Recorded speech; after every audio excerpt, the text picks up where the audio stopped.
Fat Nug 3T. I love reading your screen names because they be some bullshit. I'm not gonna lie. But you know what's funny is that you got to be careful with the screen names, guys. I'll tell you why. All right, let me close it up. All right, stop. You got to be careful. Even though your emails may have a professional, meeting is now streaming on YouTube. Thank you. Even though you might have a professional email address, you got to, try and make your social media handles normal because employers and people who want to give us jobs, they look at everything. They look at your screen. Your email could be, Tony Robinson the third at Gmail. But if your social media handle is Big Dick and Balls 91, it's contradicting. What? Contradicting. It's a contradiction to the professional email. So it's probably too late to change. Zoodles and homemade sauce. Zoodles? That's actually a cute name for a food if you wanted to create your own food. Zoodles. Yeah, you're laughing at my my information, my coaching about being professional. I'm just saying your emails could be normal, but if your social media handle is crazy, you know what I'm saying? Deep Throat 94. But my email is JackieComedy@Yahoo. What? These don't go together. So, Big Cuff, so cool. That's why you have an Insta and a Finsta. What's a Finsta? A fake account and a real account? I have three Instagram accounts. All under my name. Relatable with Jackie Fabulous, Your Flaws Are Fabulous, and Jackie Fabulous. And my emails all have Jackie and or Jackie Fabulous Comedian in it. And that's it. Because I want people to be able to find me. And even though I could do Cute Areolas 2020, I'm not going to do that as my social media handle. I guarantee you there's a cute areola out there somewhere. What time is it? 1 minute.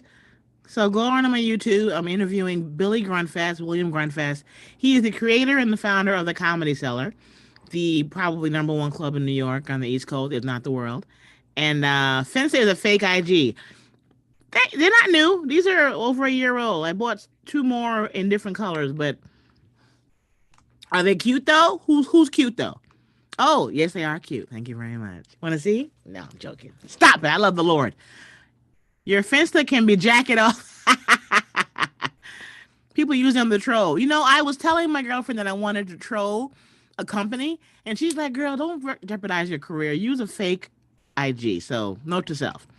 Jackie Fabulosa. Okay, go on to my YouTube. We'll link in my bio or youtube.com/Jackie Fabulous. My guest is here, and I'll see y'all over there. Love you.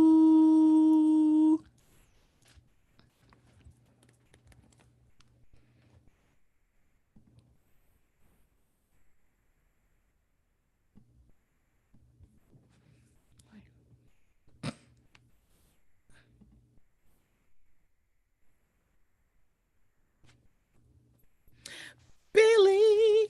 Hello, Jackie Relatable. How are you? Where's your face? Wait, where's my face? It's right where I left it. No, there you go. You are live on You're live on YouTube. Don't say nothing crazy. What? I'm live on YouTube? Yes. What? Yes. Yeah. Well, then I have to watch my language because the children might be watching. Oh, there's no children that you or I care about. Stop it. I care about all the children. All the children. Professionally, do you go by Billy or William? Professionally, whoever wants me, gets me. They can call me whatever they want. They can call me Jackie Fabulous. They can call me Jackie Relatable. You're relatable. I'm inflatable. That's how we're rolling. Done.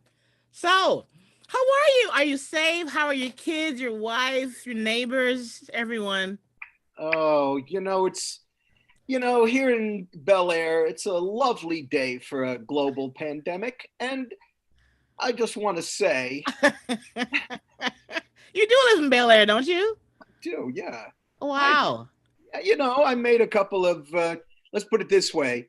I made a couple of good moves that were good enough to overcome all the stupid, egotistical, full of himself bullshit that I pulled off along the way too, that I paid for, and I had to learn some lessons. So I'll tell you that.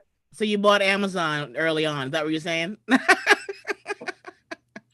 No, I'm just saying that, in this business, and maybe in all businesses, how talented you are, that's good. How hard you work, that's good. How fast you are, that's good. But, be a mensch. Be a mensch. What's that? What's mensch? Mensch? A mensch? Yeah. Yes. Mensch is a Navajo word. Oh, I thought it was a Jewish term. My bad. It is. But I say Navajo because if I say it's a Jewish term, nobody cares. But you say, oh, it's Navajo. Oh, Navajo. Oh, all right. Yeah, respect. sure. Respect. because of course, for them, for the Native Americans, time is not linear. It's circular, and they know how to live, and we don't. We just sit and eat herring. Let me introduce you the proper way. Ladies and gentlemen, my guest tonight is a friend of mine. You know what's funny? Some people in our business might see who I've befriended and be like, how in the hell did you and this person meet or become friends? So I'll start with what you've done. What I know of, feel free to throw in anything you want. Just barrages for credits.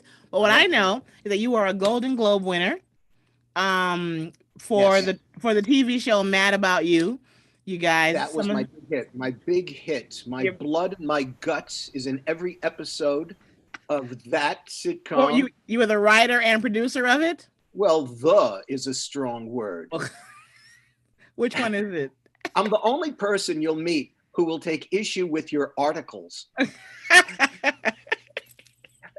I don't mind your nouns, your adjectives, but you use a word like the. You're like, hey. You throw around a word like the. No, it was very much a team effort. The people that worked on that show, it was like working with the 1963 New York Yankees. It was Mantle and Maris and Whitey it was people who, you better bring it, because these are people who function at a very high level. So that was a great team. But yes, writer, producer, and of the American version for how long? We 7 seasons. Okay. And then you say the American version because you're also going to talk about the Chinese version of it too. I remember I emailed you. You were like, hey, I'm overseas doing the show in Asia. And I'm like, excuse me? That's an option? Yeah. They love me in Beijing. They love me. And how did that go? Great. Yeah. Great. It was a big hit. What I discovered many things. One of the things I discovered is that if you do a show about a guy and his wife and a dog in an apartment in a big city, people relate to that. Relatable. It is relatable all over the world. Yeah. It translates the iconography, if I may use that word. I like that. Mm-hmm. Yeah, I'm giving you shit for the, and I whip a little iconography on you. That's how I roll. There's 26 letters in the English language. I rearrange them.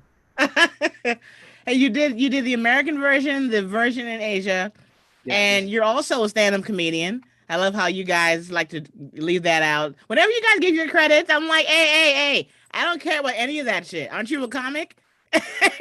Well, it's funny you should say that. I don't mean funny necessarily laugh-provoking funny, which is the same thing that could be said about my act. It's funny. It's not laugh-provoking funny, but it's funny. It's funny and peculiar. It's peculiar more than funny. It's funny, odd, as opposed to funny like what we're doing now at my expense. It's funny you should say that because at heart, I am a comic. I'm a stand-up comic Mm-hmm. who, along the way,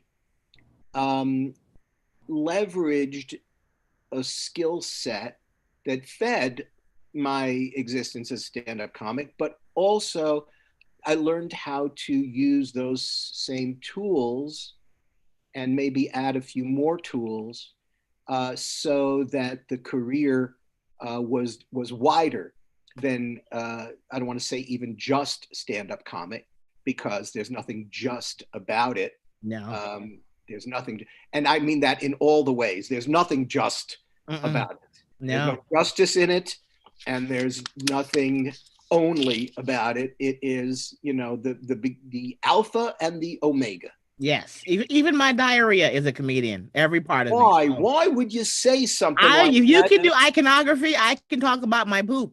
No, no. It's live on YouTube, and there's You know, tubing, and there's people watching, and children, and you know what you remind me of? what? Last night I had an episode 2 nights ago where I had a black male comedian, Alex Thomas. You may or may not have heard of him. And he's like you, where he is a stand-up comic and tours, but his credits are so long in terms of other things that are not stand-up related. He, voiceover, cartoon writer on Fresh Prince of Bel-Air for a while. And he's like, when you decide that this is it, you realize that this is not going to be it. Meaning, I'm not only going to tell jokes. I can write, I can sing, I can perform, I can create. And I'm learning that stand-up comedy does not have to be my only way to stay in the entertainment business. Because at first I'm like, if I'm not telling jokes, do I even exist?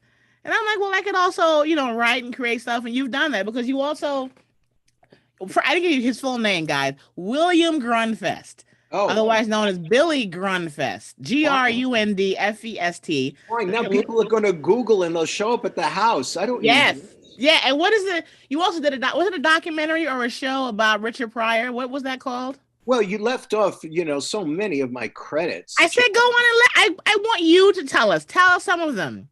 Well, let's talk about me, Yes, please. That's what we're here. because my wife's not home and she doesn't allow it. Doesn't allow it. I'm not allowed. If I say one thing about me, all of a sudden it's again with the you. And to have a woman say to you, "Tell me about you," doesn't Ooh, happen. ooh, It does. ooh, ooh. I just got a little you know, I I did. want to. I want to know you way before Mad About You. Was that before? Did Richard Pryor come before Mad About You or after? Oh no, much after. First, let me get the fancy stuff out of the All right, way. yes, go on, hit us. So the Golden What? Globe Award, that's nice. Yes. And then I have a Peabody Award that I never mentioned because nobody knows what it is. Nobody Yes, knows what is a Peabody, yes, they but do. it's actually a very classy award. And then I have 3 Emmy nominations, which I lost each time. Well, it wouldn't be nominations if you won them. They'd be Oh, Emmys. there's that legal mind. But go ahead. There's that Jackie J.D. fabulous jurisprudential I'm just brain at work. saying. Word schmerds. But go ahead. Yeah. It's being nominated is very good until then you lose, because you go in and you're wearing a tuxedo and everybody is nice to you, and then you leave, you a big fat loser. But you look nice. You do look nice, but everybody feels bad for you. Mm-hmm. And, I just might, it would be good just to be a perpetual nominee. Susan Just Lucci. I don't need to win or not win, or just be nominee. One of the 5, that would be nice. I don't Yeah. need more than that. But the show, you're bringing up some very interesting things, Jackie. Yes, please. The Richard Pryor projects that I wrote and produced the final 2 projects of Richard's career, Oh. of his life. I didn't know that. Yeah, and it was a terrific experience. One of them I did for Showtime. It was called Prior Offenses, and what I did was, and the other one was called was for Comedy Central, and it was a documentary kinda that included Jon Stewart and Mos Def and George Lopez and Colin Quinn and Whoopi and just so many great people sharing their thoughts about Richard and his career. And it was really a really cool project. It wasn't like any other talking head documentary that you will see. It's nested around his act, so that each section of that documentary was focused on a different subject that he would deal with in his act. Mm-hmm. I haven't seen it in a long time, but anyway, and that was called I titled that the Richard Pryor "I Ain't Dead Yet, Motherfucker" comedy special. Are you joking right now? Was that the whole title? That is the whole title. Okay.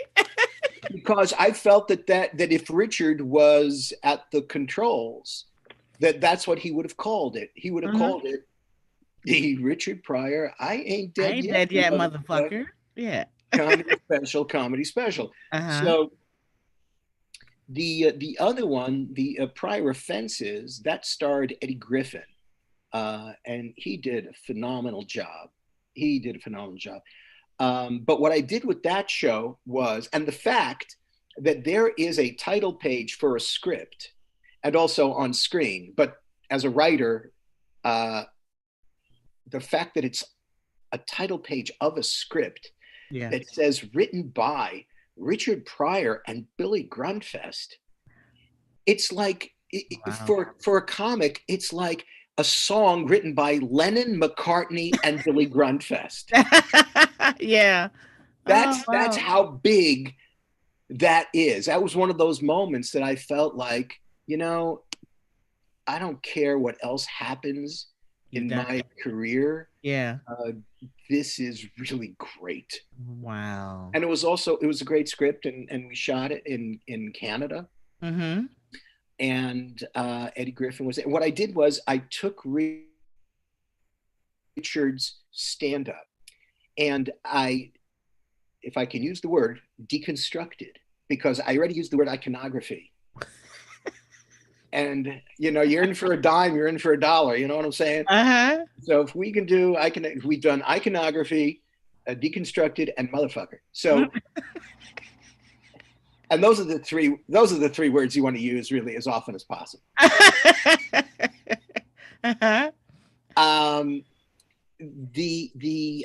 I did was I deconstructed his stand-up into its component parts, so that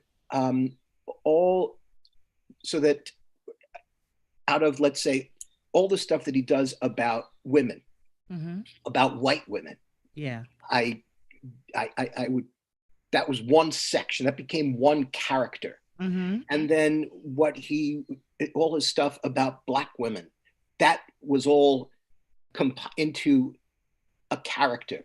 The goal, what he did about his grandmother, character. About his father, his mother, character. Dog, character. Because I said to myself, could his talking about his life, because that's what he did, one of the things that made Richard. See, the thing about Richard, I know I'm digressing, but no, this is all part of the program. So I got digressing and iconography and deconstruct and motherfucker. Yes. That's 4 now. Keep count, kids. Keep count of the polysyllabic bullshit that Billy's throwing around. All right. So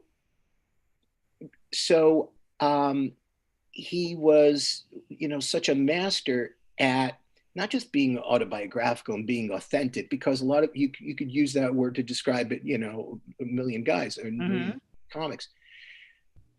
But he went to a depth of pain that nobody else has the guts to go to. He opens a vein for your dining and dancing pleasure. Mm-hmm.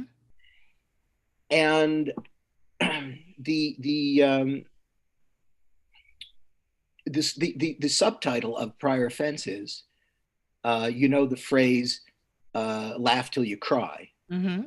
Well, the subtitle here was cry till you laugh. Ooh. That's me every night. No, that's the audience at the Late Show. Oh, okay. I thought it was because me and COVID in my room. But anyway, go ahead.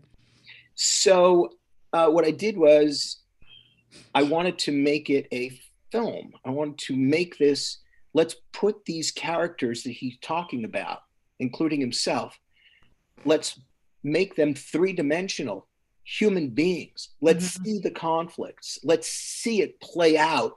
Yeah. So, and what was interesting about that was he was, like, for instance, the bit about his grandmother beating him with a switch. Yeah. Right.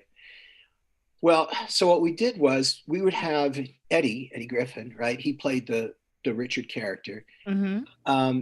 He'd be on stage and he'd be doing that bit, right? And the audience is laughing about how this fearsome grandmother, and she made him go out in the woods and find the switch so that she could beat him with it. Yeah. And right, and the audience is laughing, right? But then we do a flashback while he's on stage, flashback to the actual event. Yeah. And it's not funny at all to see this fearsome woman and this 6-year-old boy being raised in a whorehouse in Peoria and being beaten with it. There's nothing funny about that. No. But it was beat for beat what he was talking about and getting laughs. Yeah. And then, so we'd see the thing happen in 3D, in 3 dimensions. And then I'd pre-lap the audience laughter on the way back. So we'd end up back on stage with him getting laughs, telling the story.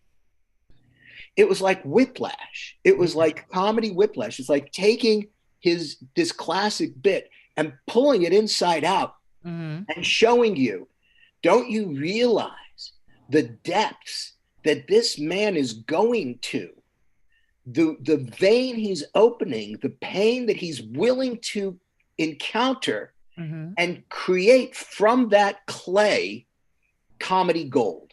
Yeah. So it was, and then when I would show him a cut, because he was at a point where, he couldn't really collaborate anymore, and he didn't need to. He said everything he has to say. Yeah. He had done it. It's like, guy writes the 10 Commandments. What are you going to say? Dude, I wrote the 10 Commandments. How about you figure it out? Yeah. But I would show him these cuts, and he would look away he couldn't watch the flashbacks. Wow. It was just too painful for him to see the flashbacks. Yeah. So anyway, but I'm glad we're talking about this, because people think that comedy is a joke, and good comedy. And when I say good, I don't mean all good comedy has to be. Listen, Norm Crosby died, and it broke my heart. Oh, I just saw that. Yeah, I'm not gonna lie. I'm like, he's still alive. I kind of thought he'd already passed. Yeah, well, he's in 90 something. Yeah, that's why. So I don't want to say good comedy. I say, but when you talk while you think about it, you said something to me when we were in LA a couple of years ago and went to the Ha Ha Cafe, and I forced you to do the open mic with me. And all the comics that were going up, they were really critical instead of just letting loose and having fun. And you said something that I have been quoting since that night. You said stand-up comedy / open mics are not for you to find the funny. It's for you to find yourself. You said this years ago, and I cried inside because I'm like, that's deep. Does anybody else know how deep that is? And it's been in my mind. And I now, if I go to an open mic and listen to the comics critique themselves, and they're like, I bombed. And I have said many times, there's no bombing at an open mic. Who gives a shit? You had a dream about cats? Just figure out the dream on stage. So since you said that, I've let go of the whole when I'm working on new stuff, there is no bombing. I'm trying to find what I want to be, who I want to be in that particular set. So go ahead what you were saying now. Well, but let's talk about you for a second, because I don't know how many people that are watching right now or that will watch this later when you thousands will watch it later. Now for the 2 people that are watching. Let's see how many. Go ahead, keep going. Oh, can you tell? I can look at my YouTube, but usually the viewership is more impressive when it's over. I don't know why that is. Because then people start telling each other, and 19 people watch it right now. It'll be 1,000 for tomorrow morning. I want to know who. I want to know. I want to know which 19 people. Put in the chat. Put in your little handle there, whatever they call it now. Handle. Like I don't know why that is. I have the volume up. Okay, go ahead. Go ahead with your story. Like I'm doing CB radio. Hey, what's your handle, Big Daddy 10-4? Convoy coming through. 1978. But talking about you, I don't know how many of the 19 people have seen you on stage. Probably most of them, or none, because a lot of people.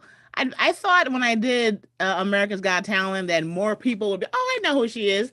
But now with my working so hard on my own YouTube channel and this show, people online are like, I never heard of you, but I like you. Well, like, you guys don't watch TV, huh? Well, go ahead. If you can ever see Jackie in person, Jackie, you're a killer. You are a killer. People cannot follow you. Stop it. I'm not saying that. I already got the job. I don't care. I'm telling everybody, I'm telling the whole world, 19 people at a time. Because that's how I roll. Mm-hmm. I go efficiency. I don't tell one at a time. No. No, it's viral, baby. 19 at a time. You are a killer. So I don't want people hearing you talk about open mics and finding yourself, et cetera, as if that is the stage that you're at. You crush. There is nothing left. No, I pity the fool, as they say, who has to follow you. Oh, stop it. No, I'm telling you, I would close every show with you, because there's nothing. Who is gonna, you tell me who's gonna follow Jackie? Okay, first of all, the club that I frequent the most now, well, before COVID, is Was Your Home, your baby, and plenty of comics there. They tear the paint off the walls, and they follow me with no problem. Well, that's another way of looking at it, certainly. Admittedly, to receive this compliment, I will say I do get put up last a lot. You see? But I'm not, but every now and then you don't always feel that's a compliment. You're kind of wondering, like, why am I getting thrown up last all the time? / is this a good thing I'm always last? So I'm not really always, like it's a good thing, but it happens often. So that, It doesn't surprise me. If I was still booking the show, I'd probably close shows with you too, because it's sticking the landing. It's the mic drop. That's it. All right. Back to you. All right. And thank you. You're welcome. I know how hard it is to hear a compliment for a comic. Because they tell you that you should never accept them or get them, or who tells you? I don't know. There's a humility that other comedians make you feel like coming out that you should always have. Because I know so many killers. I know most of the people I look up to and who are in my life for real. They're murderers on stage. Yeah, no, I'm not saying you're the only one. I didn't say that. I'm just saying you're the only person. No, I know you're not saying that. I'm not saying that. I'm just saying that you are a person who can close a show. And, Thank you. Okay, well, that's a nice segue. Let's go there. As opposed to me, I'm a person who can close a club. Shut up. But then, bam, try the salmon. Tip your waitress. That's good. Speaking of that, so you or try the waitress and tip your salmon. That's all right too. Oh. I've tried many waitresses, and I had more luck with the salmon, to tell you the truth.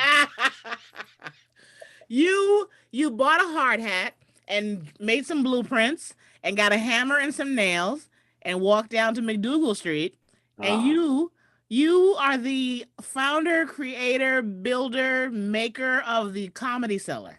Yeah, we're 27 minutes into this bullshit, and now you bring up that I'm the founder of the Comedy Yeah, Cellar? well, first of all, you were talking, and I love when you talk.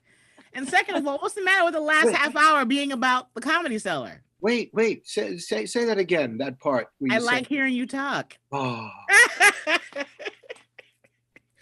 I'm married 20 years. You know how long it's been since I've heard those words?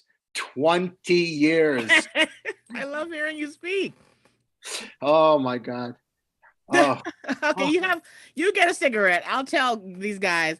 The Comedy Cellar, the one on McDougal, the world famous, this man built it with his own hands. I want to know why, when, how, why that block, why that street, why open a comedy club, and how did it get so popular? What did you have to do with it? What year was all this? What were you doing when you opened it? What was your job? Was it your full-time job or part on the side?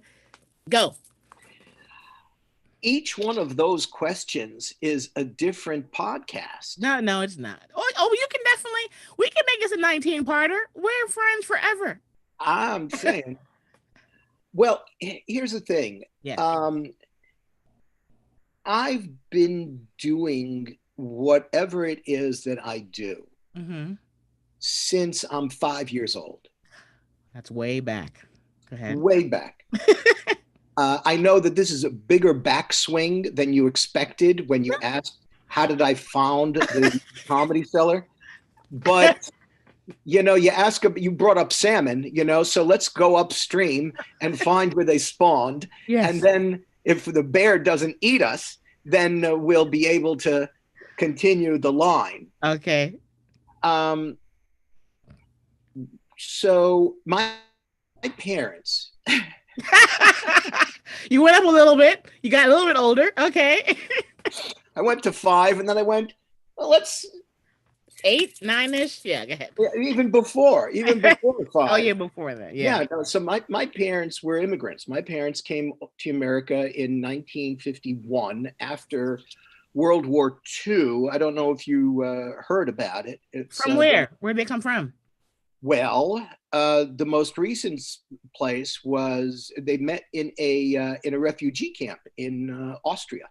Oh, wow. Right. Yeah. So my mother started in the part of Poland that kept becoming Russia, and then Poland, and who knows what it is. And then the Nazis were coming from this way, and then the Russians were coming from this way. And they put the whole village on a train and shipped them to Siberia. So she spent in literal Siberia. She spent the war in Siberia with the friggin' snow and the Eskimos.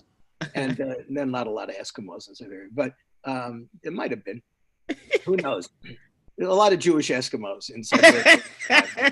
That's what happened. There was an Eskimo village in Siberia, and the Jews moved in, and it killed the neighborhood. And the Eskimos said, "I'm not living with a bunch of fucking Jews." And then, before you know it, everybody's having Purim. So I did Purim because it starts with a P, and I figure if I hit the P hard enough, people won't realize there's no joke there.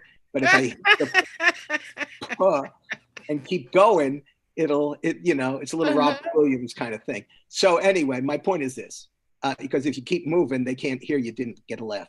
So my point is this. I learned everything from Robin. My point is this. Yes. So then, so she was in Siberia during the war. My father was in the Russian military somehow, never talked about it. And then after the war, they met in a refugee camp in Austria. Then they came to America.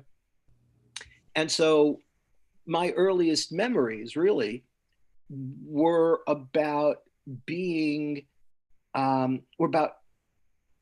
upon myself the responsibility for elevating mood. And that was my little job. I felt my first, conscious memories really were looking at these people and going, not in these words because I was 5, but feeling like these are the most solemn, sad people. If somebody does not start telling some jokes around here, we're gonna be like this for fucking ever. Ever. Uh-huh. And I was an early reader, and I would read Archie comics, and in the back of the Archie comics, there would be jokes, like knock knock jokes, Yeah, know. I remember them. And so I would go into the dining area in our little apartment. We started. Listen, we started poor. 165th Street and Broadway. A block away from the Museum of the American Indian, they called it. Back to the Navajo. See, this is why. The Navajo blood, it runs within me.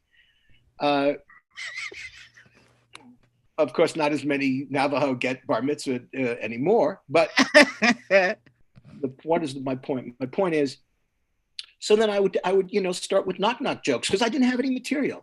Yeah. A condition that many audiences will tell you persisted. He's so nice and he's very amusing, but he actually has no material. They would say that to each other, and as I was doing crowd work, they'd go, he's very amusing, but no discernible material. And so I would say to them, so I would do knock knock jokes, and try doing knock knock jokes to people who just learned English. You think you've seen tough crowds. You think the Late Show at the Chuckle Hut in Jersey is tough on Friday night. No. Are they open? Really, right now, who cares? Give me a stage and a crowd, right? I'll go right now, but go ahead. I'm telling you. So that's where I started, and so it started with elevating my mother's mood. That generalized to my father's mood. Not my brother because I didn't care, but he's on his own. No, I love him. He's great. He's one of the most fabulous guys you'll ever meet. He's the most honest person. He's the smartest and the most honest person that you'll ever meet. And let me ask you this question, Jackie Fabulous. Here's a legal, moral, ethical question. Yes. He's a person who doing something dishonest would not even occur to him. It wouldn't even enter his mind. And so he's always honest. I, however, consider doing dishonest things constantly.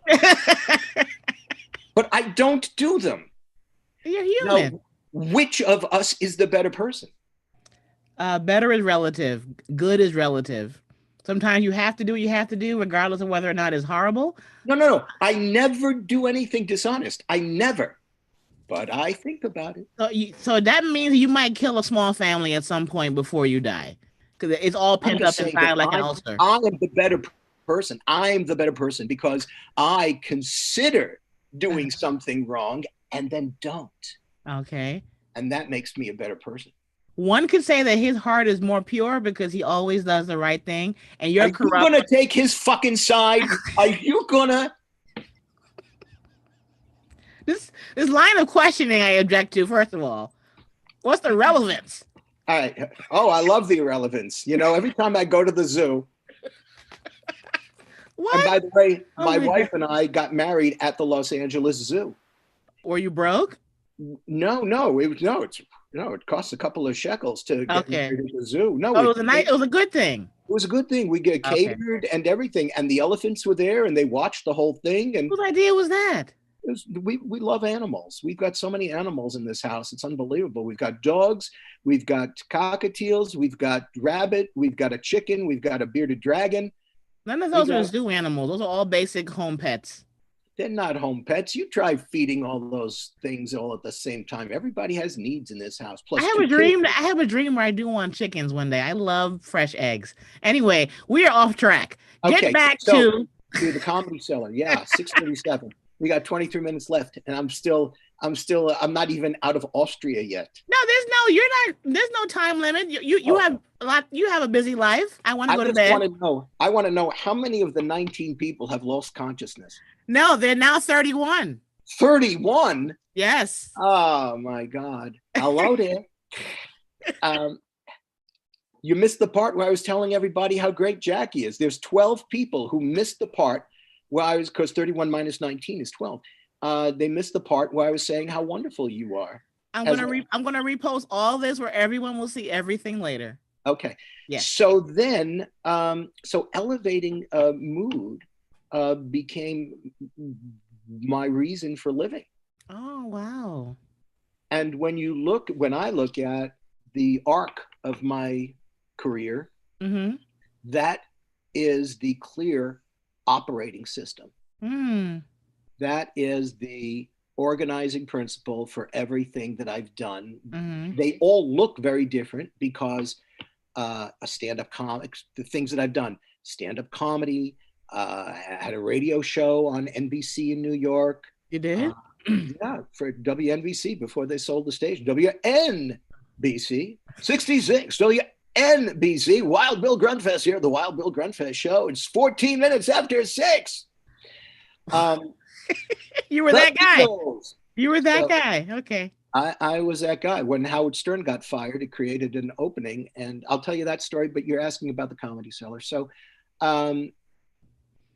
then from a very young age, that's been my operating principle, elevating mood.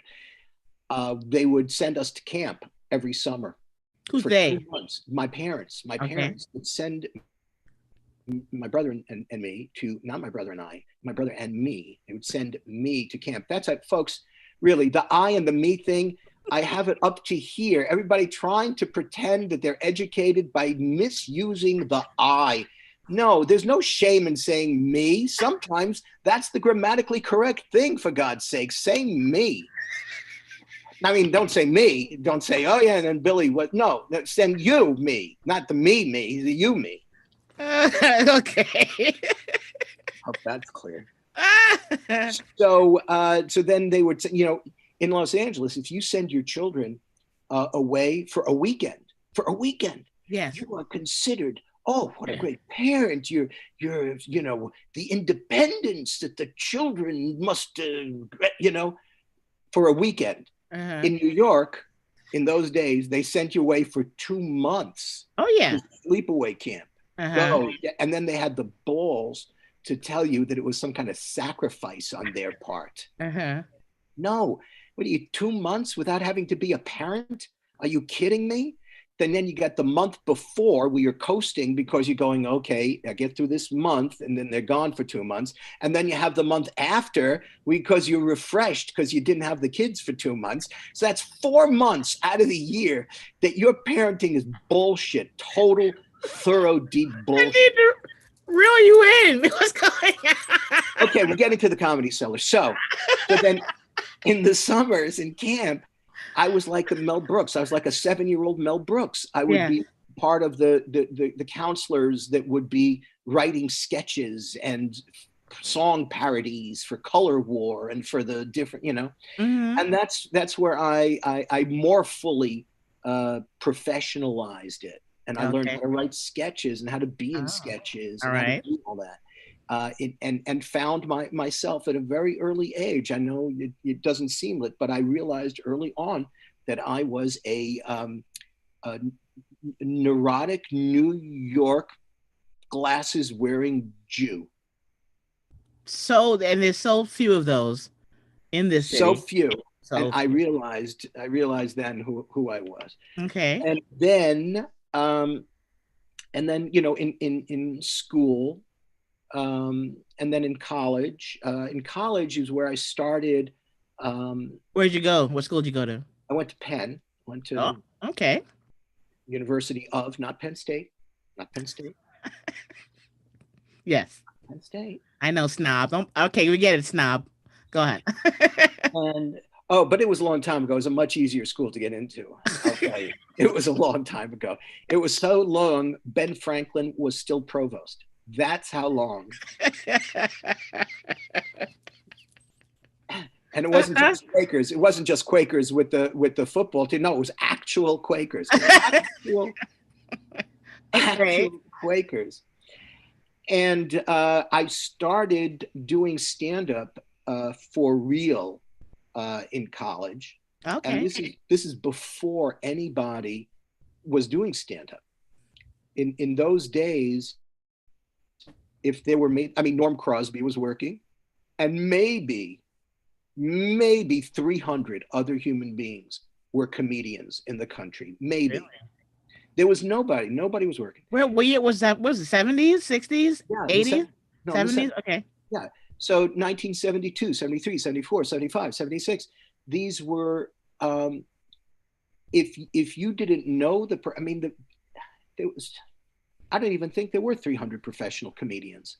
Wow. In the country. I don't know who they would be, because you knew the people on the Ed Sullivan Show, and they were all the Jackies, like not the Jackie Fabulous, but there was Jackie Vernon, Jackie Mason, and Jackie. I don't forget. There was like 9 Jackies, and but if you weren't on television and you weren't in the Catskills, Dick Capri, Freddie Roman, those people, you didn't exist. So.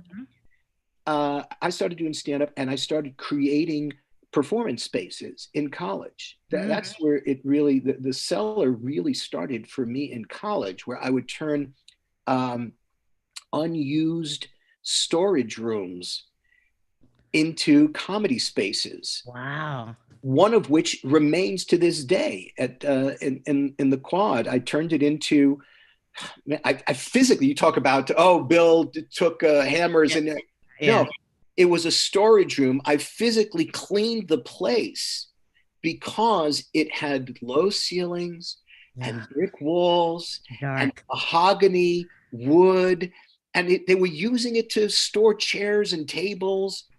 And I said, "Do you mind if I?" And they said, "Do whatever you want."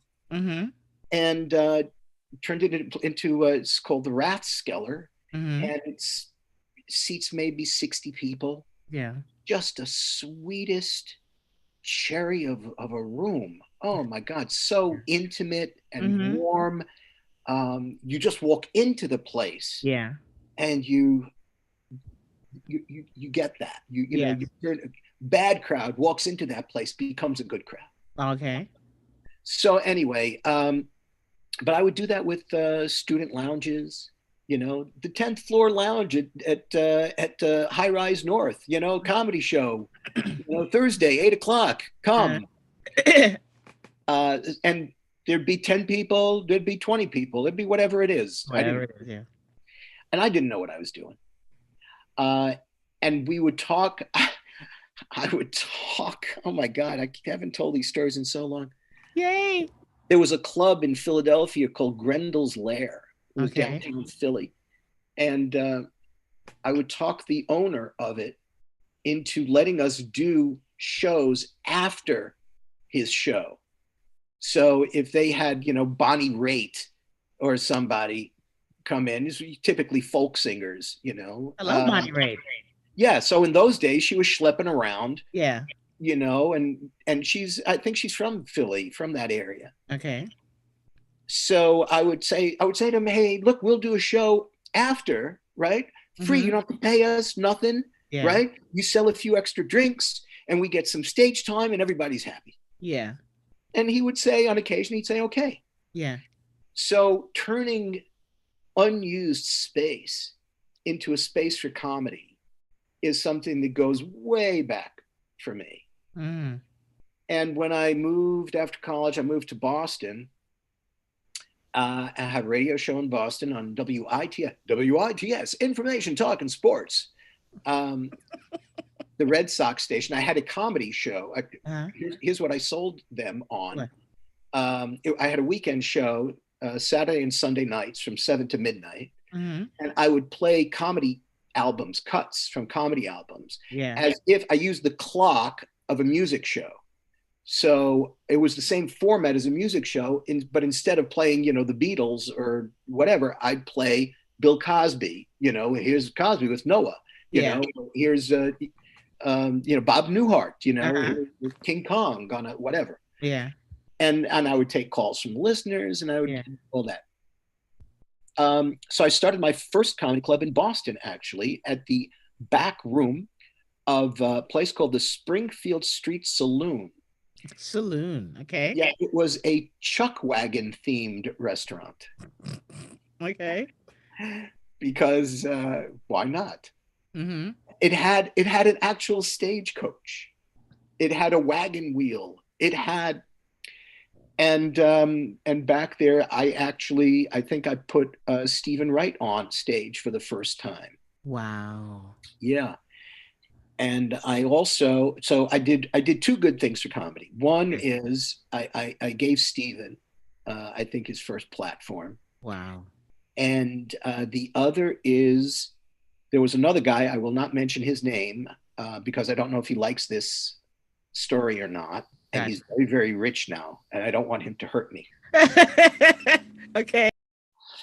That is my operating system. Don't All hurt right. me.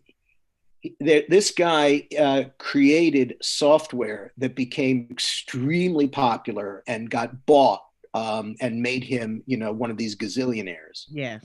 But he was a terrible stand-up comic. Terrible. Before he created this software, he would come to the Springfield Street Saloon, to the back room, Mm-hmm. and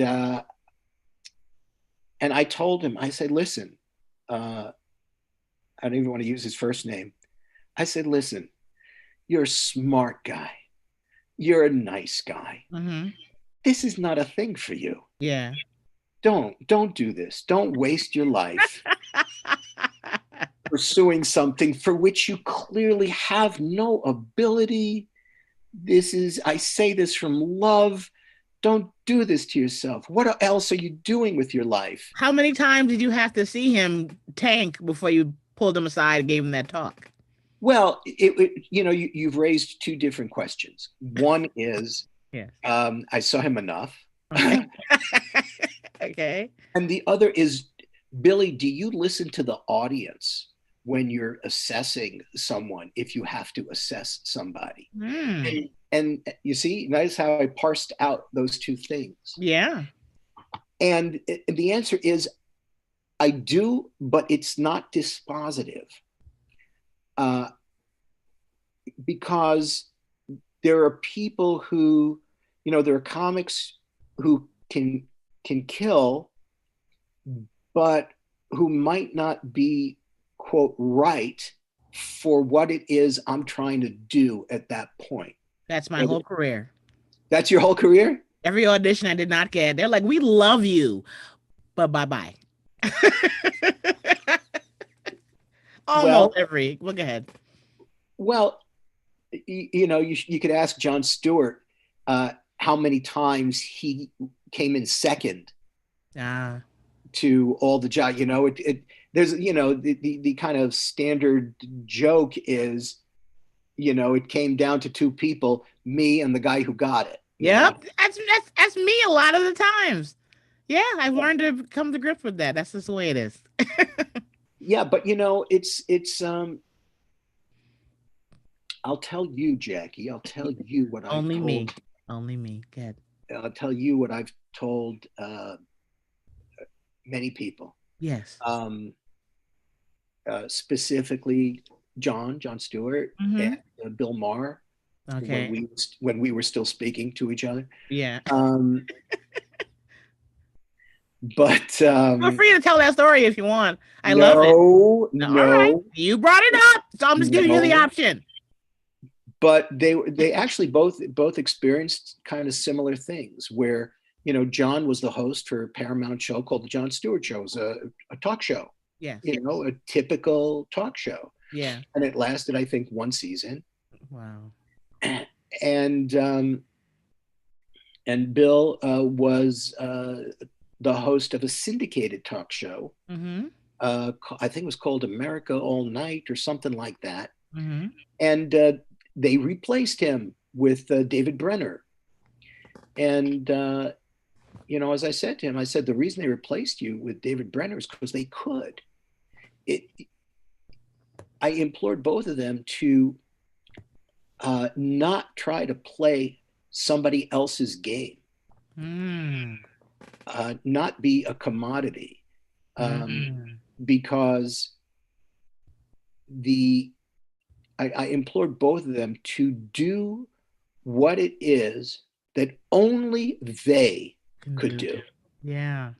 And in both cases, they had unique abilities. Mm-hmm. The difference between them and some of the quote political comedians of the day, and I put it around quotes because a lot of times what a quote political comic does is they will make some sort of um, setup, some sort of left of center political statement, Mm-hmm. and then tag it with an alleged joke.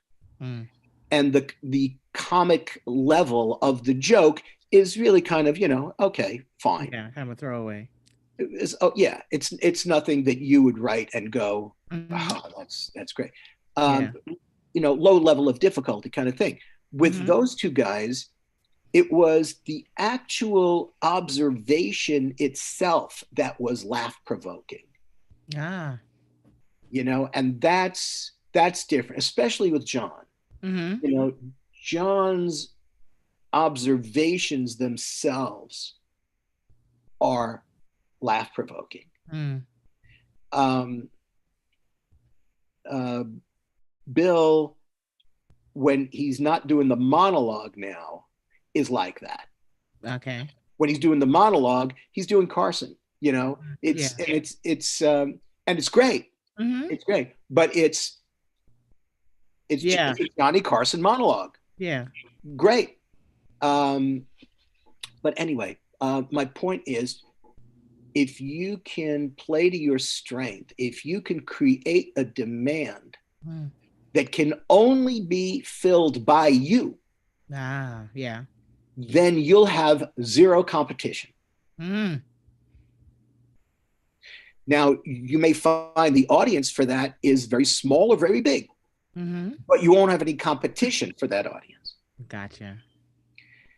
And I think that is true whether you're a comic or whether you are graduating college and trying to figure out, Mm-hmm. what do I do with my life, Yeah.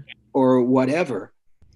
If you can find a way to create a demand that only you can fill, Mm-hmm.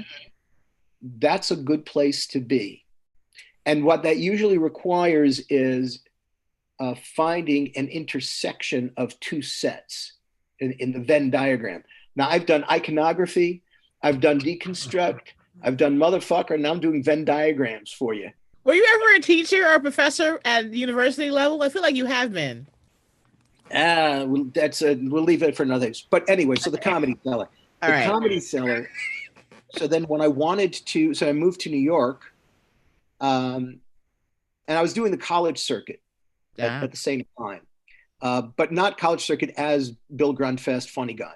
I did a one-man show, a one-man play called Is There Life After College? Yeah. And it followed a kid going through 4 years of school at whatever college I happened to be at. Yeah. Well, the thing is, it was total horseshit, total bullshit. It was just my act in 4 different sections with some wraparound stuff. Oh, now I'm a freshman, now I'm a sophomore. It's total horseshit. But the kids enjoyed it. And I was making great money. Because as funny guy Bill Grundfest, I wouldn't have been able to make $15 a show. Yeah. But as a play with a title. Yeah. And a set. And now it's a theater piece. Yes. I was making great money. Yes. Crazy money. Moved to New York, started a club on the Upper West Side in the back room of a barbecue joint, a very big barbecue joint. We all love barbecue. Yeah. Well, they had a party room. And that was my first place in New York. And I was booking Bill Maher and Rita Rudner and Jonathan Solomon and Gabe Abelson and Ron Darian and Frankie Pace. And I mean, some of Wow. these people are still around and Mhm. some, become writers and some we don't know what the hell happened. Yeah. Um, and got some great reviews from the New York newspapers. Yeah. But I saw that it wasn't going to be a serious thing. It wasn't going to last. Okay. And I was looking for a place, for another place. Um, I called Dom Irera. Do you know Dom? Yes. I called Dom Uh-huh. and I said, Dom, I don't think this thing's really got legs, and I'm looking for another place. He said, hey, why don't you go down the village? Why don't you? That's my Dom Irera It's impression. very good. Is it good? Yeah. Is it good? We want down the village full of people. Go ahead, go see what the fuck's going on down there. I go, okay, you're right. I should go down. Uh-huh. So I went down to the village with new eyes, specifically looking for a place. And I noticed that there was this ant trail of pedestrians that went from 6th Avenue. I got out of the subway at 6th Mhm. Avenue and 3rd Street. And I Mhm. noticed that there was this trail of pedestrians. They would go from 6th Avenue, they'd go up 3rd to McDougal. They make a right turn on McDougal and then make a left turn on Bleecker. And they'd stop at like LaGuardia as if the world is flat, and if you go past LaGuardia, you fall off the end of the. Uh-huh. There's dragons past LaGuardia,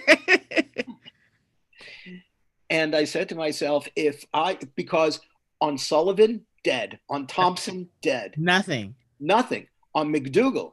So I said, if I could find some place along this ant trail, Mm-hmm. we might have something. Yes.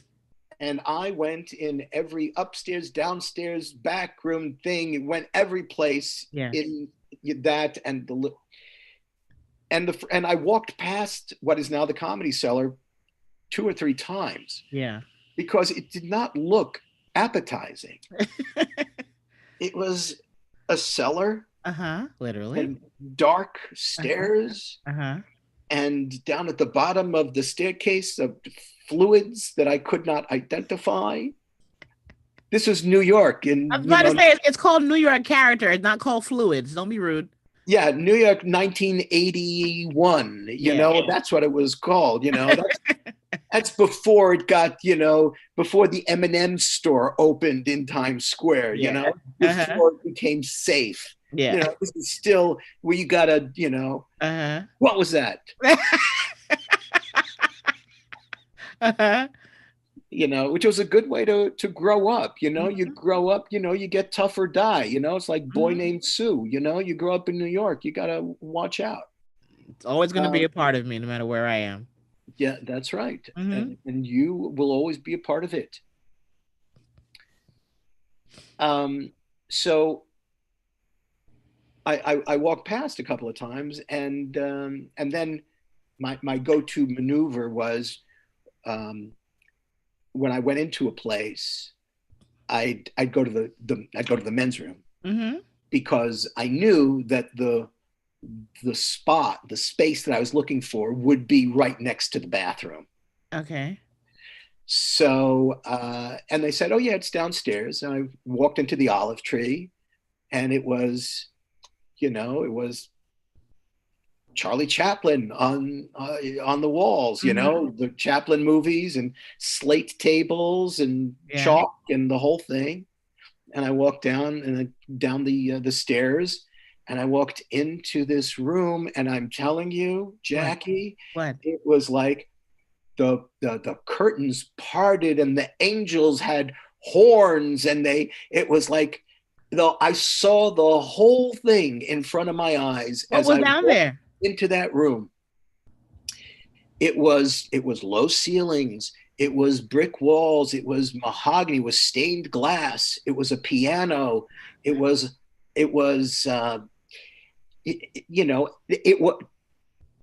I could just see it. To me, it was the quintessential Greenwich Village Comedy Club. Wow. If you wrote it, people would go, yeah, it's a little on the nose. Uh-huh. It's a little, it was perfect. Wow. And So I asked if the owner was around, Mm-hmm. and fortunately he was, Mm-hmm. and that was Manny, Yeah. Noam's dad, Oh. and I said I had my little attaché case with my reviews Uh-huh. printed up, Xeroxed, and I said, "What are you doing, downstairs?" He said, "Well, we have a Brazilian piano bar." Now most people who are not Jews would say, "Oh, all right, okay, sorry to trouble you," and would leave. Yeah. But to me, the word no is just the beginning of a conversation. Ooh, go look at you dropping those gems. When somebody says no, it doesn't mean no. It doesn't. They're just starting a conversation with you. Yeah. Wow. So, and it's true for relationships too.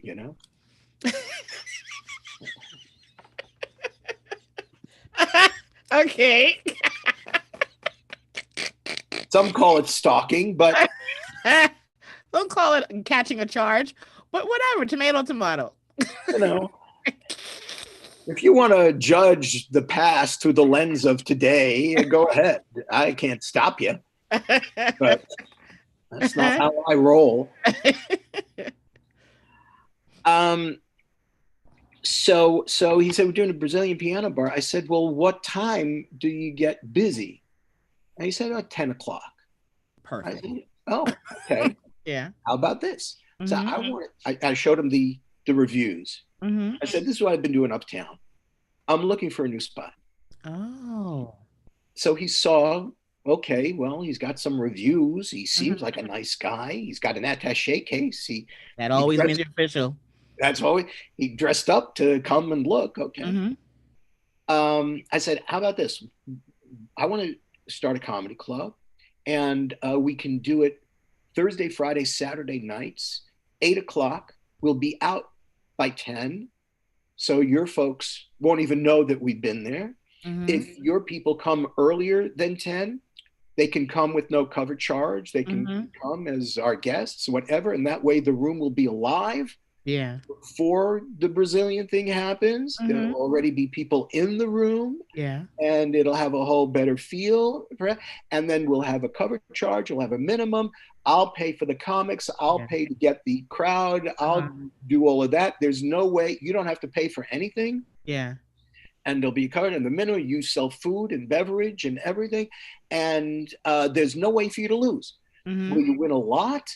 Will you win a little? I don't know. Yeah. But I know there's no way for you to lose. Mm-hmm. And he pretended that he understood what I was talking about, and I pretended I understood what I was talking about, Uh-huh. and we shook hands, and we start on a Thursday night. That Saturday, 2 days later, we had repeat business from the Thursday. Wow. So, and it was How, always a showcase format. It how was many all, comics did you have on your shows? um, everybody was doing 20-minute sets. Damn. Yeah, everybody's doing 20 Well, minutes. that's how it is now. Sorry. Go ahead. Well, sometimes it's a little shorter, Yeah. Yeah. Yeah. a little shorter. But yeah, everybody was doing like 20-minute sets, and I would do like a 2 hour show. Mm-hmm. So 3, 6 plus me. So I would host, Mm-hmm. and in the beginning it was just one long show, Mm-hmm. um, and then soon we'd crowded out the Brazilian piano bar because Manny was a good businessman, and he could Yeah. see this is working. Mm-hmm. And then so then we moved from one show a night, Thursday, Friday, Saturday. Then we added a second show Saturday. Then we had a second show Friday. Then we went to 7 nights a week.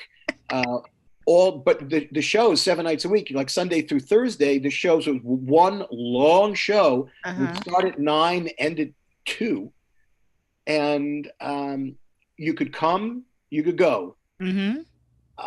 So we would, but everybody would be doing like 20 minutes. Mm-hmm. Plus me, I was hosting everything, and Every show?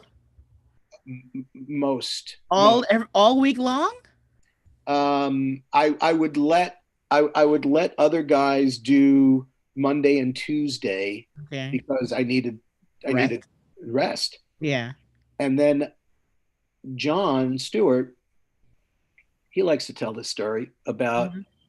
I so I so fell in love with John, Yeah.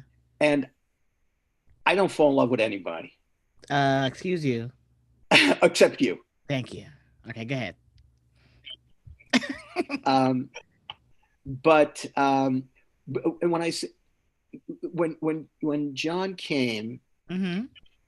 he came on an not an audition night, but like an audition time. It would be Yeah. like Tuesday midnight to 2, Mm-hmm. and he came, and you know I didn't like anybody, but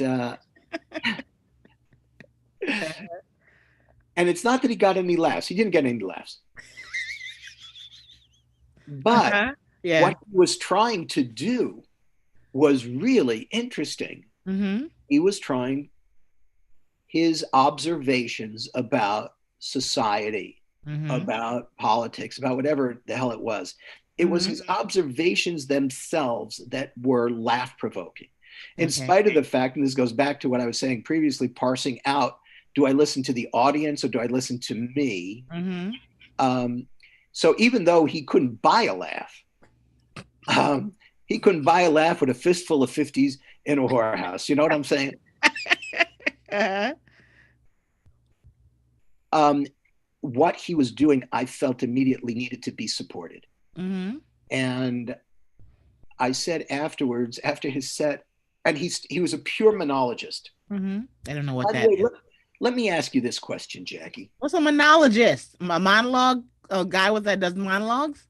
Yeah, it's a person who stands at a microphone and talks. Okay, gotcha. What are you gonna ask me now? Here's my question. Hmm. There used to be so many different types of comics, Yeah. and it's not that I don't love monology, Mm-hmm. but I wonder what happened to all the other styles.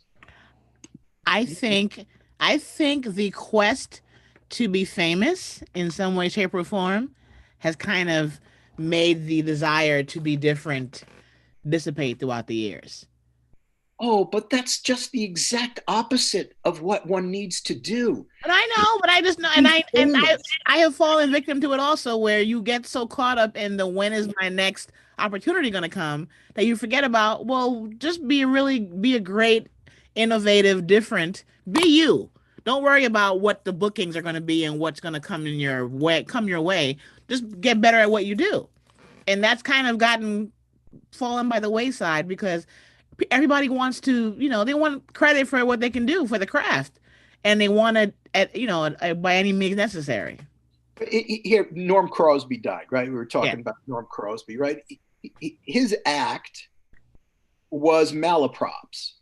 He would butcher the English language in a very funny way, Yeah. right? Use words that, I mean, you understood what he was saying, but it was clearly the wrong words or Yeah. whatever. It was a unique act. Yeah. Rickles was an insult comic. Yeah. um, Mike Nichols and Elaine May, or Rowan and Martin, or Newhart.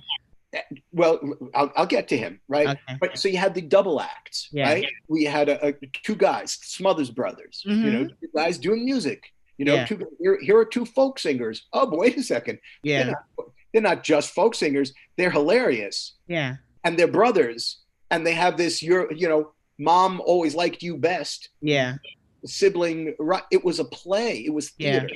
Yeah. You had ventriloquists. You had Carl Ballantyne doing, comedy magic. You had, I mean, there were, and you could go really highbrow. Mike Nichols and Elaine May. They were on Mhm. Broadway. They were the toast of Broadway. Wow.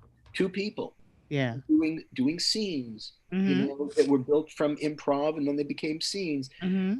You can go that, and you can go, all the way to low comedy, Mm-hmm. and still be a double act. Yeah. What I'm saying is, especially now, when there's so many comics, That's so many.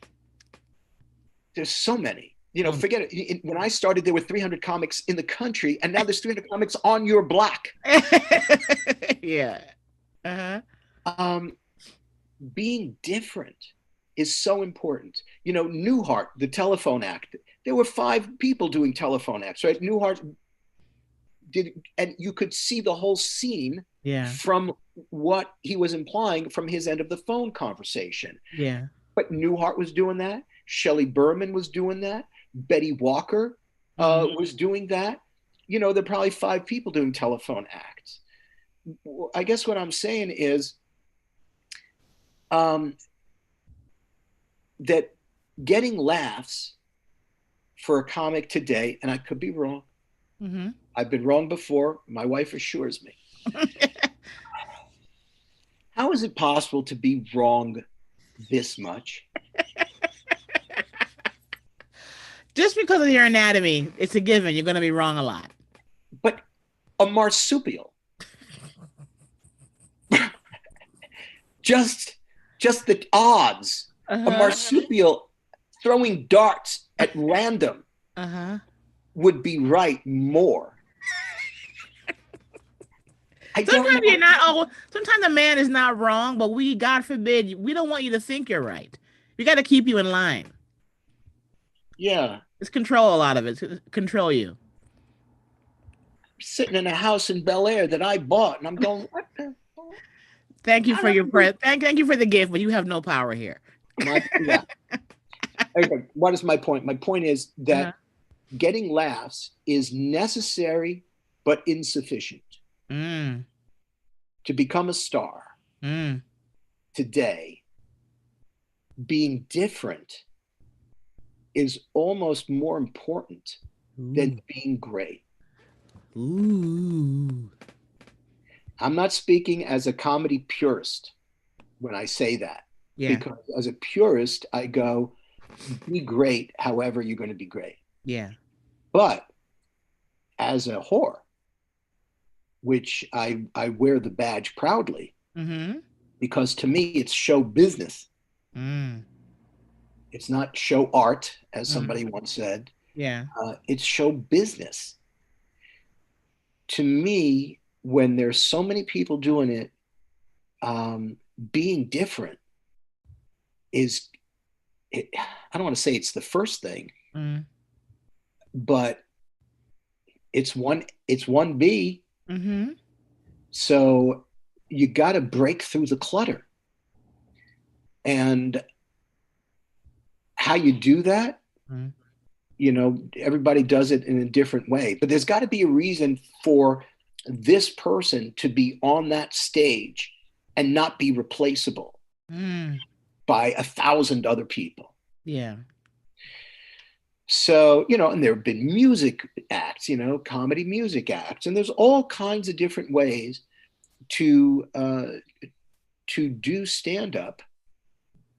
And I don't know where all the other ways went. I missed them.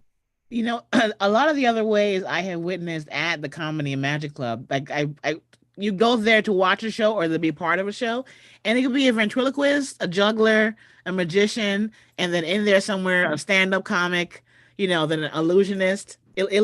So I've had the honor to work the club that I've seen a mixture of what you're describing. But outside of there, I don't see much of it. I agree with you. Yeah, so I kind of miss it. But anyway, so the Cellar did very well. I left because I could see that, because I was 34 at the time, and I'd had my radio show on NBC. I had done a couple of specials for VH1, which were not stand-up specials. They wanted me. They approached me about doing a stand-up special, and I knew something that they did not know. What's this? What I knew was that I stunk.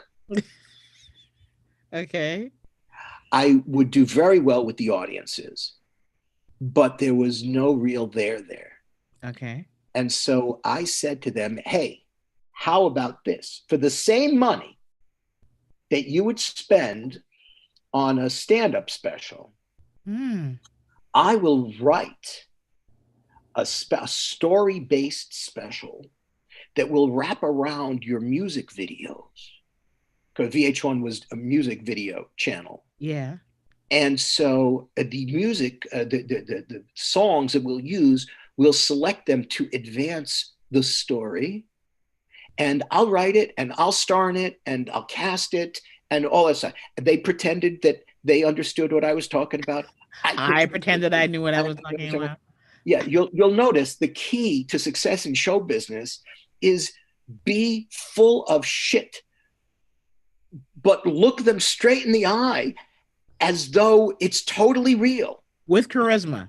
With charisma and totally real. There's no doubt, but that this is going to be it. And they know you're lying. They know you're full of shit. But they're saying if he's this full of shit, that he can pull it off like this, he might be able to pull it off. Because everybody that comes in this office is full of shit. Yeah. Yep. So I did a first special called Bill's Date. It was a romantic comedy. It was like a Woody Allen, nice Jewish comic, and the Shiksa goddess, the blonde that he falls in love with. And it went very well. And they asked me to do a second one. And I wrote, they asked me to do an evergreen special that they could run every year. Okay. And I said, you mean like Thanksgiving or Christmas? They go, yeah, Thanksgiving or Christmas. And so I wrote a thing called The Chicken That Ate Christmas. And it was about a terrible guy. It was a very early use of green screen because I wanted to look like a Christmas card. I didn't want it to look realistic. Yeah. It was a Christmas show. I wanted to look like a Christmas card. Yeah. And it was about a guy who was a real ass. And he was such an ass that he played by me. I know what you're saying.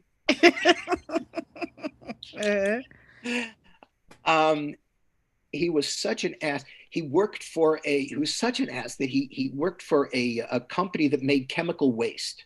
Okay. Not the chemicals, just the waste. And it was a kind of romantic comedy thing, but a little high concept.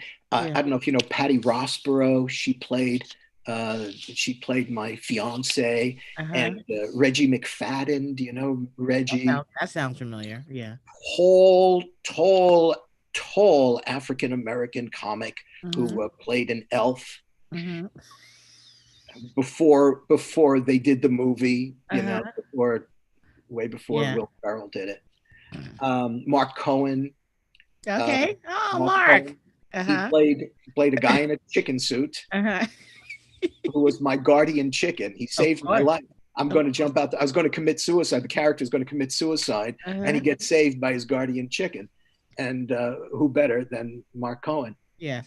Oh, for the viewers, when the Comedy Cellar opens back up in Las Vegas at the Rio Hotel, Mark Cohen is the resident host. So when COVID goes away, Okay, go ahead. And so, but I saw that. So what I saw was that my writing was cutting through in a way that me as a performer was not. And I was 34 at the time, and I said, I can see 40 coming up.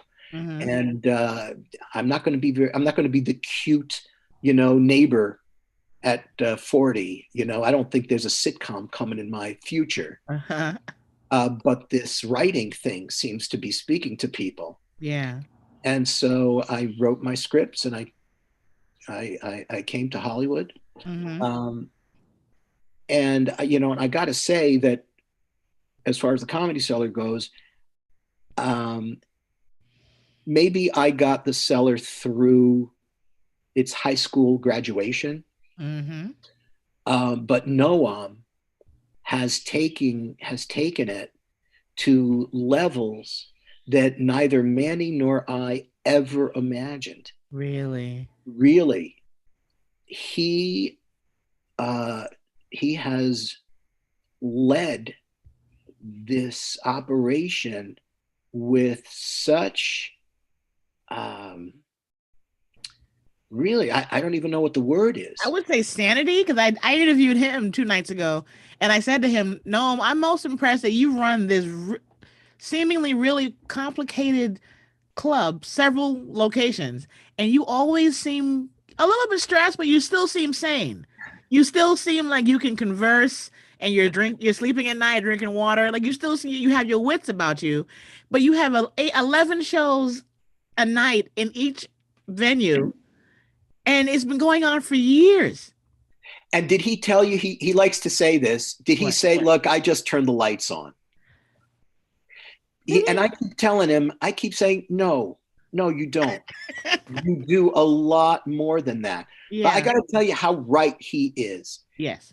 He's the only person, I really do think he's the only person I can say this about. He's the only person Yeah. that if I don't agree with him about something, I change my mind. I debate with him a lot. I'm kind of like, are you always like this, dude? That's who he is. Yeah, but I don't mean just politically. No, I mean no. everything. I mean everything. He really is right a lot, and the leadership and the creativity and the way that he has approached growing and making the club what it has become. Mm, Look, I'm happy to take credit for having birthed it and got it through high school, but yeah. he has gotten it through college and graduate school, and you know busted it out. And And he mentioned this, so it wouldn't be me making a reveal that's confidential. They were trying to open up another one when COVID happened, another location. um, you know, He's insane, well, and no, it's fantastic. It's wonderful. listen, you when you're the best that there is, Mm, then and you're selling out all of your shows, all of them. and there are clubs that are doing well on your overflow. Yeah. On your overflow, Yeah. there are clubs that are doing great Yeah. because of all the people who can't get into the Comedy Cellar. Mm-hmm. Then you have a responsibility to yourself as a business person, Mm-hmm. and if you care, to the audience, Yeah. and bring the level, that best in class Mm. quality, to as many people as possible. Yeah. So yeah, more locations. If he shared that with you, I would say great. Mm-hmm.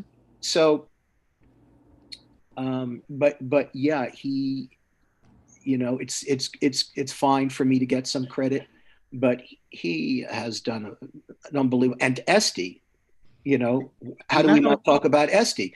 Talk about not going. another one that I'm like, I can't believe you're so sane all the time. She's sane in spite of having to book a million shows a week. Nobody, there's no booker, there's no show producer in the world that has to populate this many shows A night a night, a week, a year. There's nobody in different locations.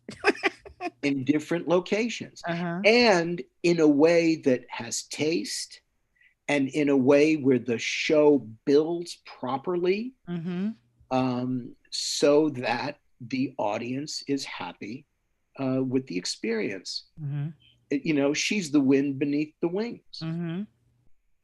Um, of course, I taught her everything she knows. Well, this knowledge has to come from someplace, so that's okay. You know, I mean, when Uh-huh. I met her, she didn't know which way to point the microphone, but no, it's really unbelievable. Mm-hmm. And the Manny used to say, not that he came up with it, but Mm-hmm. used to say the fish stinks from the head down, Mm-hmm. and that's true. Yeah. And Noam has surrounded himself with people who are great people. Yeah, shout out to Liz Furiardi, who's the GM who helps run everything, and she's also part of the machine. And Yeah, Val. yeah. They Mhm. and you know they don't get talked about enough, and No. they do an unbelievable job. So of course, when I was doing it, I'd do everything myself. Look at all these. They have a staff. I don't. Uh, I was the staff. I was there, and I know started to open the lights and this. And had to, we Do had to you? call Hass. We had an Egyptian cook, um, Hassan, tall Uh, Egyptian cook. So if we had to throw anybody out, uh-huh. I'd go get Hassan. Yeah. So then you had this, Egyptian and this Jew working together to throw a drunk from Jersey out. Do you miss it? I do. You I do. do. Um, I don't. Well, yeah. First, I miss the feeling of being young. You know what? You seemed like you were having so much fun when I saw you laugh at the cellar. I could tell like you were like, I miss not sleeping and eating right and sitting at a table and talking for hours. I saw the joy come back into your face. And that's what it is. That's what it is. It's pure joy, Mm-hmm. and maybe it's sitting at the comedian's table, um, which Manny and I invented. No matter what Nick DiPaolo tells you, What what did you guys how do you mean you invented? because what you think it would started like that? No, Well, no, no, comedians always sit in the same place everywhere to wait for their set, but what made this different? no. But that's not true. When no, what was happening was, Yeah. um, the comics were taking up all the booths. Ah. And so Manny would say to me, "Listen, I don't want to upset anybody, but can you do something?" Yeah. And I was thinking about it. I go, "Well, I don't want to be, you know, the stern dad." We gotta make money, guys. You gotta get the fuck up and sit someplace else. Yeah, no, I didn't want to say that. Okay, got it. That ran counter because the whole DNA of the Cellar, which Hmm. we haven't spoken about, but the DNA of the Cellar, Hmm. and it's what I call it the DNA because it's what I built the place on, and Okay. what Noam has, um, brought into full blossom All right. is respect. Mm. As a comic in those days, I knew that when I was at Catch a Rising Star or the Improv or the comic strip, Hmm. one thing they never paid me with was respect. Oh wow. And it was, if you were hot, but the way I got comics to come downtown was by paying them a little more than they were getting uptown, It and is by far. treating them. What's Mhm. that? It is far. It's far. No, Yeah. enough to pay for the cab, Yeah. from the Improv to the Cellar and back. Yeah. But also treating people with genuine affection, Yeah.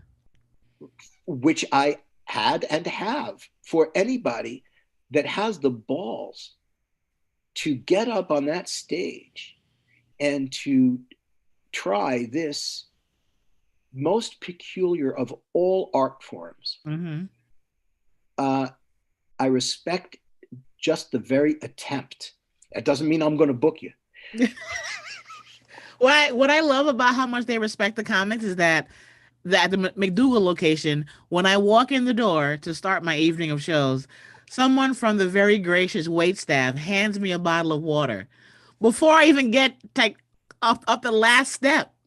And I'm just like, you know how that feels? You feel like did I make it? I made it. It's an amazing feeling. Yeah, Chris Rock was in the paper. They asked him years ago, and he said the difference is when I go to other clubs, I get questions like, "Hey, Chris, can we get tickets for your show on this?" And "Hey, Chris, can you sign this picture?" And when I go to the Comedy Cellar, I get questions like, "Hey, Chris, would you like us to park your car? Hey, Chris, what would you like to drink? Hey, Wow. Chris, can we get your coat?" You know, and Yeah. it's not that. And the thing is, people are smart. If that was a put on, they would know. You couldn't keep it going for Mm-hmm. all these years. Yeah. Yeah. But the fact is that we love comics and Mm-hmm. we respect them, and the fact that we can be a clubhouse. Mm-hmm. So okay, so the comics were sitting in all these tables, right? Yes. Yes. And then Manny and I um, were in the office. In those days, the office it was like this. It wasn't even a closet, Uh-huh. and we'd go back there, and I don't want to say what we used to do, but I am so sad I became a comic long after those days were done. I'd be dead by now. But go ahead. Sorry. and we said, okay, well, what if instead of saying that the comics had to sit at one table, we said the comics get to sit Ooh. at this table Psychology.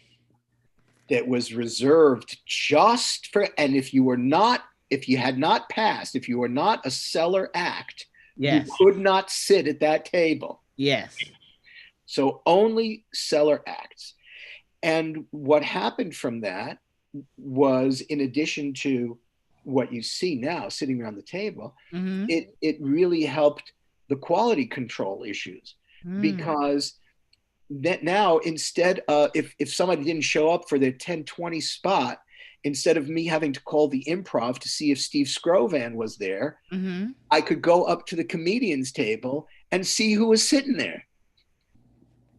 And I'm not gonna, as experienced as I think that I am, when I am done for the night, if I don't go right home, if I decide to stay there and hang out, if somebody's late or doesn't show up, and they're like, Jackie, you're next. I'm like, the amount of nerves I get with that unexpected, Colin Quinn is not here yet. I'm like, usually I gotta get my head right. I don't want, and so the impromptu go up and replace who's not here makes my stomach hurt. But it's such an honor because they're like, you're here, so go do it. And they don't even ask; they just tell you you're next. I'm like, next for what? So and so is not here. Okay, then I walk downstairs and I do it. I don't ask any questions. And I think that that is true of you. I mean, here you've done big television shows, you've been in much bigger places than downstairs at the Cellar, Mm-hmm. but being there is such a grounding experience. Mm-hmm. So you're sitting at the table, right? And around this table, and this is what you were seeing. I don't know if you saw any of my sets that I did when I was back in New York, when we were at the You didn't do any. I didn't. We didn't. I didn't see any shows yeah, you did. No, I did like 4 sets while I I was, didn't see any of them. no, because I don't want to embarrass myself. Oh, stop it. um but I did like 15 minutes of entirely new material, Nice. and it went very nicely. Of course it You did. know, went very nicely. I don't want to say that I totally crushed. We know how humble you are. Well, but look, you're going up with 15 minutes of never before done material, Mm-hmm. you know. So, but at the comedians table, to see uh, comics that are doing very well, Mm-hmm. have got money and and everybody knows who they are, Mm-hmm. and comics who are, for whatever, who are great Popular but not famous. but not famous, Yeah. don't have that money, all of that. And Mm-hmm. to see them become a family Yeah. around that table and Mm-hmm. talking about each other's lives Yeah. and to talk about each other's stuff, what you see is people who care. Yeah. And and part of the joy that you were seeing in my Mm-hmm. face was a paternal feeling of, look what I started. Yeah. Oh, yeah, you cry. Go ahead. So Yeah. and then I'd go outside and I'd see people leaving, 3 rooms, thousands of people every Yeah. week, thousands of people every week. They're leaving the rooms, New Yorkers, Yeah. laughing, Uh-huh. happy. Yeah. They paid good money and Mhm. they are happy having done so. Yeah. And I was looking at that and I said to Rick, Rick Chrome, and Yes. I said to Rick, who's, like my New York wife, Mhm. um, I said, it's a business whose mission as a business is to make people happier than when they came in. Mhm. I said, I don't know what it is, but it ain't nothing. You know what? Part of my private prayer before they introduce me to go up at wherever I go up, I always say, God, these people took a shower, may have gotten babysitters.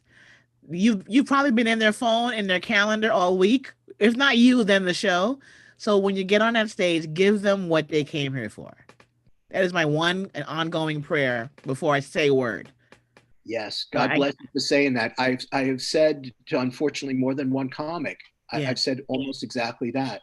yeah, So, back in the day, I say, listen, you don't have to do your A material all the time, but these people have met you more than halfway.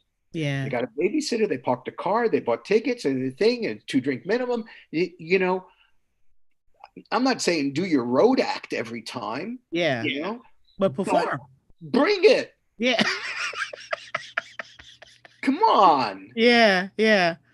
Because otherwise, me and Rick, we can sing, Gilligan's Island again, and they'll be very happy with that. You never saw me and Rick do our TV theme song. No, I want to. You should have seen it. We would have this. This is the 1980s. We would have New Yorkers, right, who outside on McDougal Street, these people wouldn't piss on each other if they were on fire. Uh-huh. Inside, we had the whole crowd singing TV theme songs Oh, together, loud. yeah, Gilligan's Island, Flintstones, Addams Family. yeah. Of course, Alan Havey would look daggers at us. You know, Why? oh no, Alan he certainly hated following that bullshit. Oh, Hated Alan. it. Listen, and he'd be giving us the lights and he'd get up the stage and he'd be making all kinds of the hallway, under the light, Uh-huh. and we'd just be singing Brady Bunch, and we'd have our little jokes, our little double act off of Yeah. the theme songs. Anyway, yeah, look, when COVID is over, then God willing, when it's over, Mhm. we'll all be back. Yes. And when you come, spend more time and let me know when you're here. Because was it a surprise? I think I walked in the club when you were there. You didn't It give me was any a kind, surprise. no heads up, no No, email, no text. Next time, I need for you to give me a bulletin so I could buy an outfit I to hope it come won't be see. the same outfit that I'll be wearing. You know what? I don't judge. It's 2020. Be you, Bill. Be you. Listen, I just want to say that Tuesday nights are mine. That's all I'm saying. All right, I didn't forget, but I have a Zoom show in 20 minutes, Oh my God. and Tell you me, and I. tell me something. How many people have we put into a coma? No, okay. First of all, oh, my phone died. I have no idea, but I'm gonna. Well, it was 31 when I last checked. When I post, by the time this ends, the live on YouTube, at least 500 will have watched the streaming, and then there'll be a rewatch gang, and then when I post it, I guarantee you at least 1,000 by tomorrow afternoon. Now, wait a second. If I go to YouTube, Yeah, go to my page and you'll see people chit chatting and you'll see how many people are watching. It should be at least 20. and what is your page? Jackie Fabulous? Yes. And you should see our boxes up there, and it says live. Do you see it? Um, I don't know. Wait a second. Hold on. I'm looking. Jackie Fabulous. No, I see. You see us live? I don't see us live, but it's because wait a second. So if I go to your page, We should be the first one on there. Hopefully, live. You see it? no, no. All right. I don't know why. Okay. All right, Jackie. It was it. Oh, now I'm watching you on the quarterfinals. There it is. Oh no! Don't click on anything else. This is like us just having a telephone call, but it's the whole world's watching. Isn't that beautiful? It's unbelievable. It is. Jackie, thank you so much for letting me be a part of your media empire. Thank you. And like you said so eloquently in this hour and a half, that you have to find out, you have to find what makes you you and deliver that. And that's what I'm doing instead of waiting for someone to be like, we're going to give you a show, Jackie. Because you know how badly I want my own show. And I have one, and you're on it right now. Yay. Yay. What do you got coming up that you want to tell the people about? Anything to look out for? I'm actually developing two projects that are moving along very nicely. One is a uh, half hour comedy. Okay. That is very female driven. And I didn't get a phone call. We're still we have a star. Okay. Like a star that means something. Yes. But I'm not saying you won't get a phone call. I'm just saying, if I see the show on the air and your name in the credits and I'm in my house, I'm going to come down there, set the whole set on fire. Just so you know. No one gets to do the show if I don't get to do it. No one does it if I don't do it. And then I have another one it's an hour-long show. Okay. That is very kind of male driven. Okay. And it's an hour-long dramedy. All right. I can also dramify if you need me to. Not a word. So yeah, things are going well. COVID hasn't really hurt that part. Good. I'm glad of what I do. But man, this COVID thing is losing its charm. It is, but God willing, I'm looking at it this way. This second wave, I look at it optimistically as this is the last wave. If we can get through this wave, there'll be a vaccine. We'll either get the vaccine or lie and say we got it and get back to work. I'm going to leave on a positive, optimistic note and just agree with everything you just said. That's all you should ever have been doing all these years of friendship is just. That's what my wife keeps saying. And we're females, Bill. Stop fighting it. It's not about you. Thank you, Billy Grundfest. I love you very much. Thank you, Jackie Fabulous. Love you very much. Always a pleasure to see you. I'm going to go right to I'm going to find how many people have viewed this so far. Okay. Bye. Bye.